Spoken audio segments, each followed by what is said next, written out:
Distinguished guests, colleagues, friends all, thank you very much for the invitation to share a few thoughts for this 8th edition of the Conference of Paris on the risks and uncertainties facing the global economy.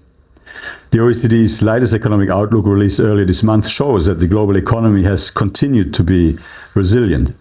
Global growth has remained steady at an annualized rate of 3.2% in the first 9 months of 2024.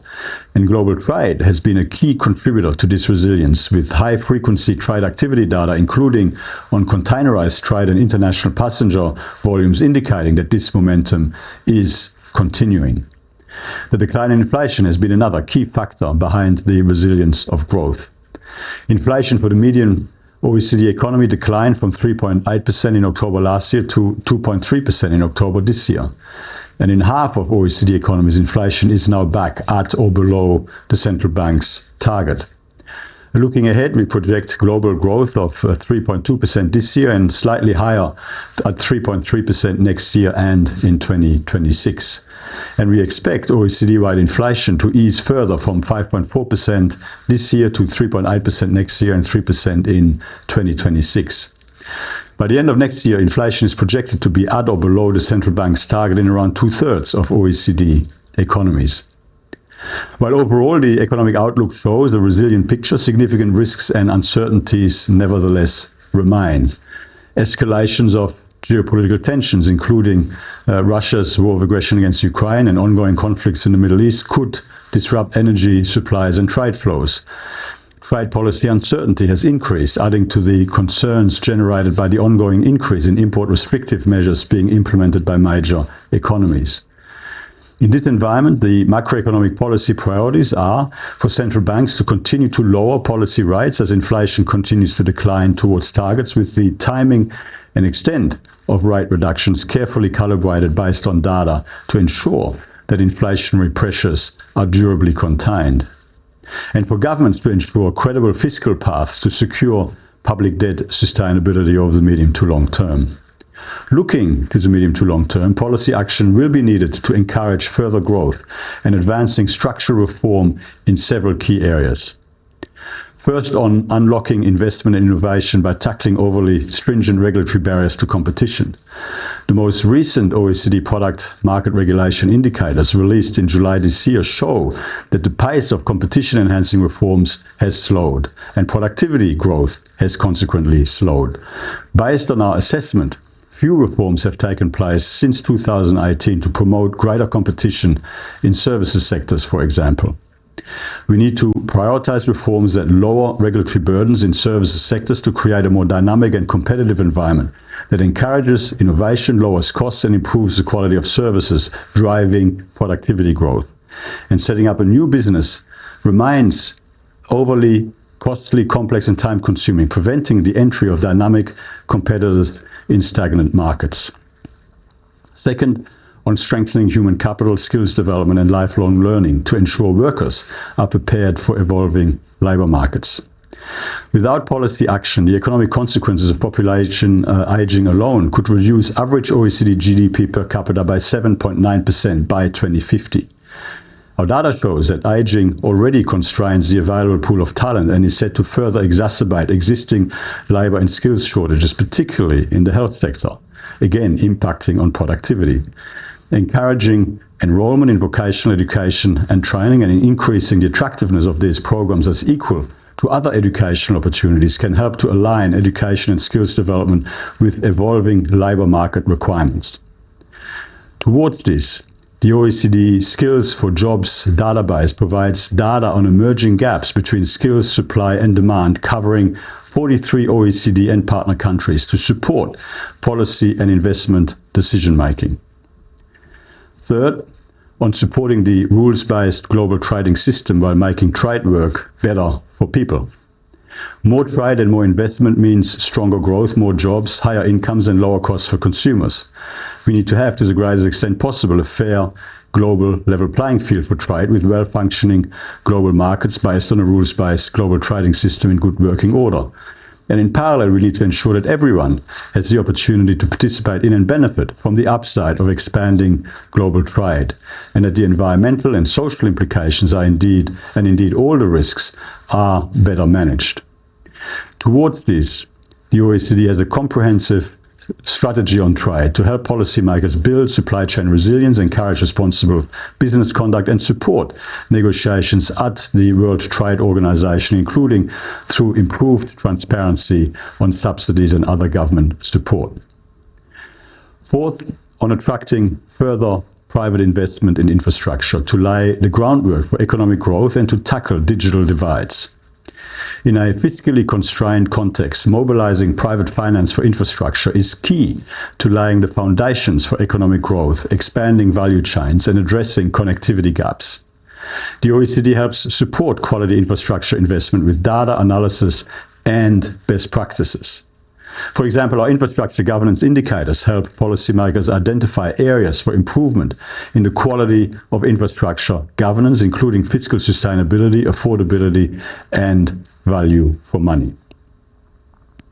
In conclusion, while there may be significant risks to the global economic outlook, we have the tools to lay the foundations for economic growth and resilience to continue into the future. The OECD looks forward to working with you to address these risks and to continue to lay the foundations for a more prosperous, sustainable and inclusive future. Thank you. Merci beaucoup, Lorraine. Distingués invités, Jean-Pierre Clamadieu, notre coprésident du Bureau des gouverneurs, Madame Hélène Desmarais, Paul Desmarais III, Monsieur Thierry Dassault, vous, chers amis, bienvenue à cette 8e édition de la Conférence de Paris, mais aussi au 30e anniversaire du Forum économique international des Amériques. Il y a 30 ans, the IEFA was created by Paul Desmarais Sr. and Gilles Rémillard, who is in the room with us today. Today, the IEFA is present in 6 cities, 2 continents, and 4 countries: Toronto, Montreal, Miami, Phoenix, Buenos Aires, and Paris. Merci à nos présentateurs pour cette édition de la Conférence de Paris, notre autre l'OCDE, le groupe ENGIE, Power Corporations Canada, GBL et le groupe Dassault. Et merci à tous nos conférencières et à tous vous autres qui êtes avec nous aujourd'hui. Merci au Bureau des gouverneurs, présidé par Jean-Pierre Clamadieu et Paul Desmarais Jr. Merci à tous les membres de ce Bureau des gouverneurs. En mon nom personnel, au nom de la famille Desmarais, Gilles Rémillard, Marie Dupont, Frank Holder du groupe Intégra, merci et bonne conférence. Au plaisir. Merci. Ladies and gentlemen, dear guests, colleagues, partners of this forum, I'm very happy to welcome you at this 8th edition of our conference. And I would like first to thank the Secretary General Mathias Cormann for welcoming us here at this great place that is the OECD here in Paris. As Nicolas has mentioned it, this is the 30th anniversary of the Forum of the Americas, 30 years during which the Rémillard and Desmarais families have developed a very impressive network of conferences throughout the Americas, and since 2017 here in Paris. We chose the theme of this edition almost a year ago, Confronting the Unknown. I think it speaks for itself. It underlines indeed the fact that we are living in a very fast-moving environment and that uncertainty and unpredictability have become a permanent feature of every corporate strategy and that we have no choice but deal with it. As I'm a very optimistic person, I would like to mention that this unknown also opens up unexplored opportunities, leading us to reinvent our business and imagine new solutions. The real challenge that we are all facing in our various positions will be to navigate these ever-changing waters. To help us go through these topics, we will have 2 intense days while we are going to address the following main topics. First, we'll see how transition finance can be a pivotal force to steer global economy towards a greener future without compromising on profitability. how mid-cap companies can be the engine of the European economy, or how the rising need for sustainability makes us redefine business and rethink the place of the private sector in society. We will also, and it's clearly a challenge, reflect on global governance in times of regulatory uncertainty. While some governments are expected to retreat from sustainability commitments, we are navigating a very complex and evolving global landscape. The new US administration will take office in a few weeks, and we will reflect on what sectors or industries are likely to benefit or face challenges under this new leadership. A good opportunity also to reflect on how Europe can react to this evolving global landscape and focus on how we can improve the competitiveness of this continent vis-à-vis North America and China. We have had two very important reports, the Draghi and Letta reports, which were presented a few months ago, which gives us food for thought, and more than that, potential action plan to achieve this, but it will be up to the European leadership to put these plans into action. Innovation is key. We'll reflect on how we can scale up lower carbon business model at speed and see how companies can leverage innovation and new technologies to successfully negotiate the green transition while maintaining growth, and how leaders can leverage generative AI to drive innovation while maintaining competitive advantage. Regarding energy transition, we will also discuss the challenges set by one of the key conclusions of the COP28. Unfortunately, COP29 was not very clear in terms of conclusion, but something that I think was very meaningful at the end of the Dubai meeting was the objective to triple renewable capacity by 2030 while building a robust supply chain in a world with shifting trade dynamics. So this is a bit of a menu that we will see developing during these 2 days.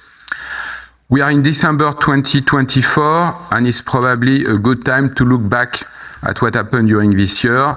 And indeed, we have seen a very large number of events showing ruptures, breakthrough, which for most of them were not expected. First, major shifts and tension in many areas. 2024 elections turned to government transition with uncertainties in the short term. The US, I was mentioning it, but we have today a pretty unstable political situation in France. The German Chancellor is facing a no-confidence vote this week in the Parliament, and elections have been called in Germany for February 2025. Uncertain issues of the war in Ukraine in Europe, security of supply of energy and its cost are still a crucial issue for our continent. Conflicts raging in the Middle East and the fall of a regime in Syria could lead to a reshuffling of regional alliances with potential very significant international impact. One place of stability, Europe as a zone. The European elections have led to a parliament which is very similar, slightly moving to the right versus this previous version. We've seen the renewal of the mandate of the President of the Commission, Ursula von der Leyen. So Europe is probably a bit more stable than some of its member states and other regions in the world. Second, we have a global economic situation which is marked, the Secretary General mentioned it, by what I would call modest growth, 3.2%. Persistence of high interest rates level impacting investment capabilities in crucial areas like the energy transition. Strong competition between the major economic players, US, China, Europe, forcing Europe to strengthen its competitiveness to stay in the race. The emergence of a global south with very different countries, very different objectives, but they have in common the willingness to appear as independent from the global north. And on the trade situation, new trade barriers coming, CBAM, temptation of protectionism, but some lights also, and the announcement that the Mercosur agreement could become indeed a reality is something which shows that trade is still a major issue and that progress can be accomplished. On the climate side, which is dear to my heart as chairman of a very large utility, 2024 showed also a number of mixed signals. This year is supposed to be the warmest year ever. We will unfortunately pass the 1.5 degree objectives that was set in Paris. We are seeing on our TVs every day extreme events in Florida, in Spain, this past few days in the Indian Ocean with Mayotte, a French territory there, which was almost destroyed by a very strong hurricane. On the other hand, we see that the acceleration in the energy transition, renewable have already demonstrated their effectiveness, and a very impressive number that I mentioned here and there is the fact that in Europe, for the first half of 2024, 52% of the electricity generated was generated through renewable, hydro, wind, and solar. China, we sometimes forget about this, is 4 years ahead of its 2030 renewable electricity production target and is moving with a very, very strong engagement towards a much greener economy. And we've seen announcements in the past months, India, UK, of countries which are willing to invest massively in the energy transition. But on the other hand, we still see a number of obstacles and uncertainties.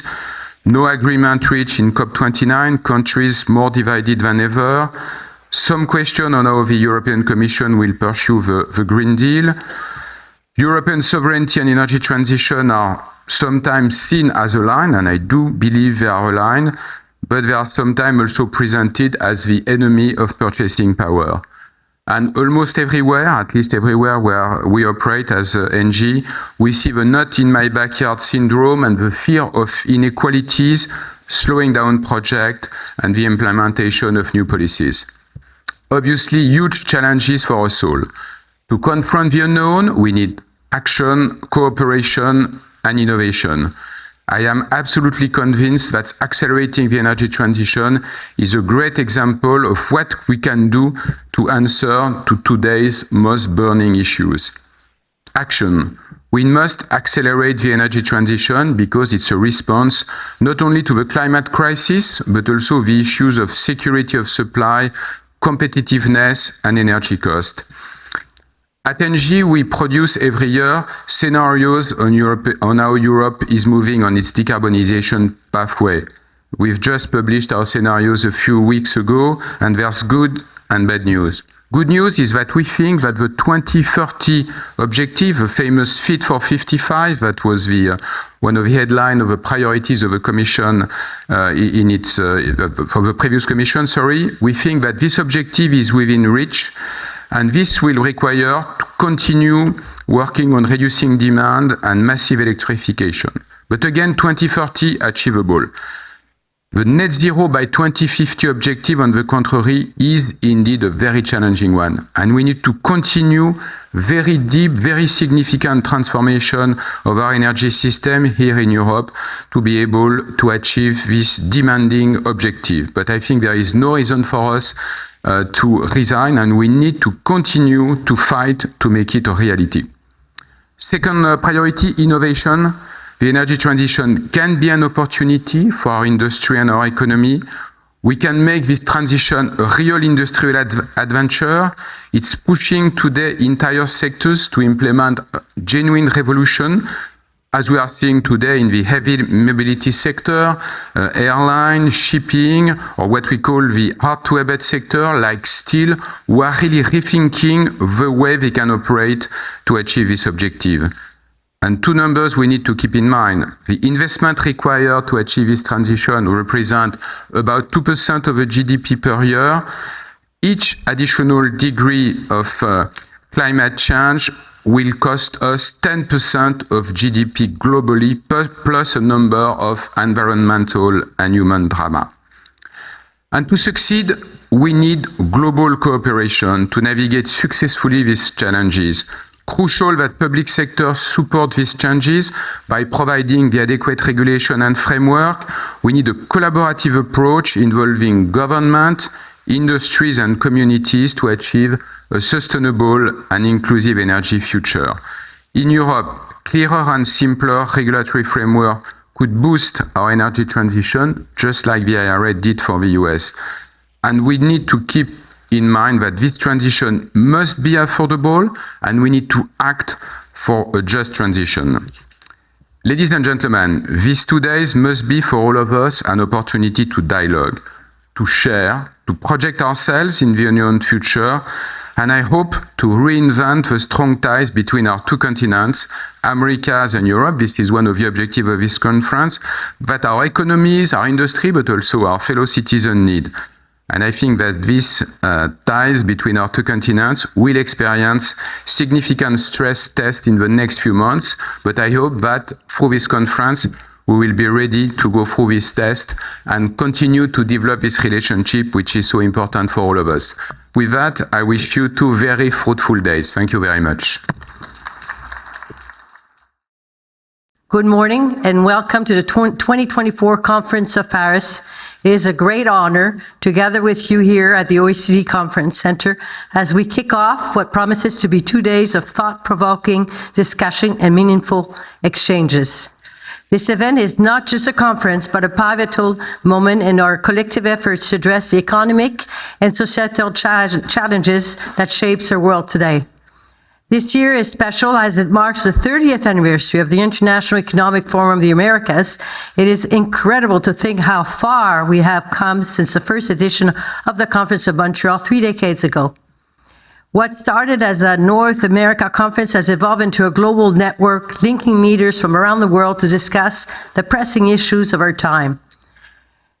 The Rémillard family in particular deserves our deepest gratitude for their foresight and determination. 30 years ago, they envisioned an ambition platform for open dialogue on the most critical economic issues of the days. Thanks to their leadership, the forum is expanding beyond Canada, reaching new horizons, including here in Paris, Miami, and with recent platforms in Buenos Aires and Phoenix. Today, the conference is a cornerstone of international dialogue, bringing together government officials, business leaders, scholars, and innovators to forge solutions that respond to our more complex challenges. From the uncertainty surrounding geopolitics and sustainability to the shifting landscapes of finance innovation, these conversations have never been more urgent. Our themes for this year's conference, Confronting the Unknown, encapsulates this moment. The world today is defined by unpredictability, from economic volatility to the existential threats posed by climate change. Global markets are being reshaped by new technologies, investor expectations are evolving, and the urgency of addressing environmental issues is in an all-time high. More than ever, we need spaces like this to not only reflect on these realities, but to shape the response that will lead us forward. The Conference of Paris provides exactly that opportunity. Over the next 2 days, we will explore some of the most pressing questions facing the global economy. We'll begin shortly with an opening fireside featuring Paul Desmarais-Fort, Chairman and CEO of Sagar, and Prince Max von Liechtenstein, who will share his insights on entrepreneurship, responsible investment, and navigating the complexity of a financial world.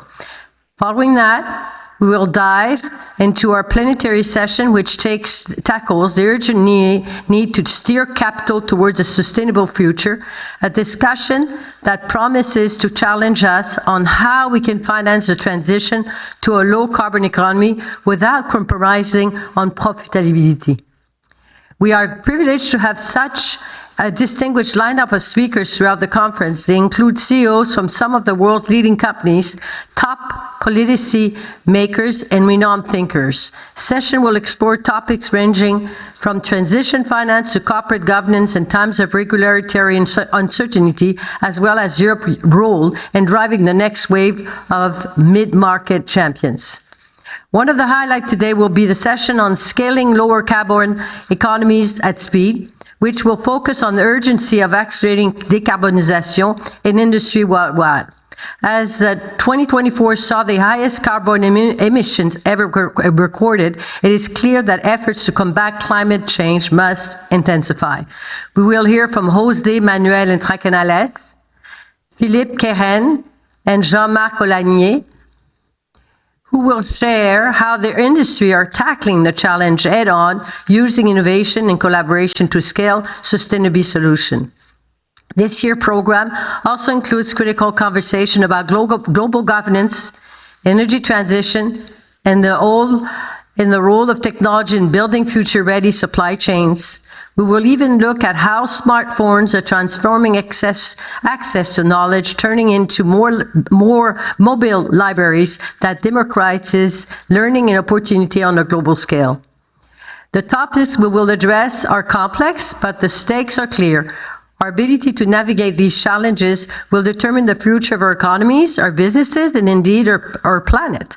As we confront the unknown, together I encourage you to approach this discussion with both urgency and optimism.